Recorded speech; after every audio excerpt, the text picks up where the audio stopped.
आज आम्ही निघालो आहोत शर्वीच्या नवीन शाळेमध्ये. शर्वी ज्या जुन्या शाळेमध्ये होती ना, ती ज्युनियर KGला होती, पण तिथून काढली आहे तिला त्या वेगळ्या कारणामुळे आणि आता दुसऱ्या शाळेमध्ये टाकली आहे तिला.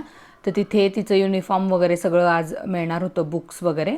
म्हणून मी हे आणि शर्वी असं निघालो होतो. भेंडीची भाजी चपात्या केल्या आणि तिचं आवरून घेतलं आणि साधारण 1:30 वाजता आम्ही निघालो. आवरलं आणि सावलीला विचारलं यायचं का, तर सावली नको म्हटली, ती मुलींसोबत खेळत होती तर येत नाही म्हटली. आणि हिला फक्त पप्पांसोबतच जायचं होतं. मला म्हणत होती येऊ नकोस तू, पण मापाचं वगैरे कपड्यांचं वगैरे त्यांना नाही जास्त हे होणार, म्हणून मग म्हटलं मी पण जाते, म्हणजे कळेल. एक साईज थोडंसं मोठं घ्यायचं होतं तिला, कारण वाढत्या अंगाची असल्यामुळे 5-6 महिन्यामध्ये लगेचच तिला कपडे बारीक व्हायला लागतात. उंच आहे ती, म्हणजे आत्ताच सावलीला येते ती सावलीच्या बरोबरीने.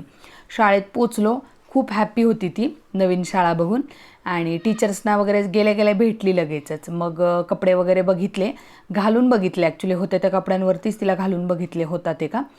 तर सगळ्यात लास्ट साईज घेतली, त्याच्यापेक्षा मोठी साईज नव्हती त्यांच्याकडे अवेलेबल. प्री प्रायमरी स्कूल आहे हे आणि आता ती सिनियर KGला जाते. तर हे तिचं स्कूल आहे नवीन. ती खूप हॅपी होती आणि गेल्या गेल्या सगळी खेळणी वगैरे एक्सप्लोअर करायला लागली.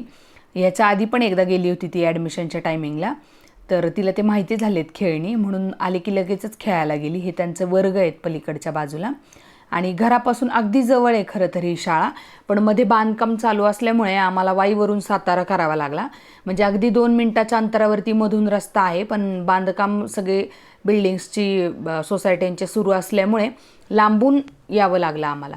हे बघा समोर दिसते ना, ती बिल्डिंग आमचीच आहे पलीकडे सोसायटी, पण हे निळे पत्रे घातलेत ना, तर तिथे सोसायटीचं बांधकाम चालू आहे पूर्ण, त्याच्यामुळे मग असं वळवून यावं लागलं आम्हाला. हे आमच्या इथलं स्वामीनारायण मंदिर आहे आणि हे सगळं शाळेचं सगळं घेतलं आम्ही, तिची पुस्तकं, बूट वगैरे सगळे, आणि मग घरी निघालो. आता 9 तारखेपासूनच शाळा चालू आहे शर्वीची. सावलीची थोडी लेट आहे. बघा हे आमच्या सोसायटीच्या अगदी समोरच आहे, गेटच्या समोर, तिथून रस्ता आहे स्कूलला जायला.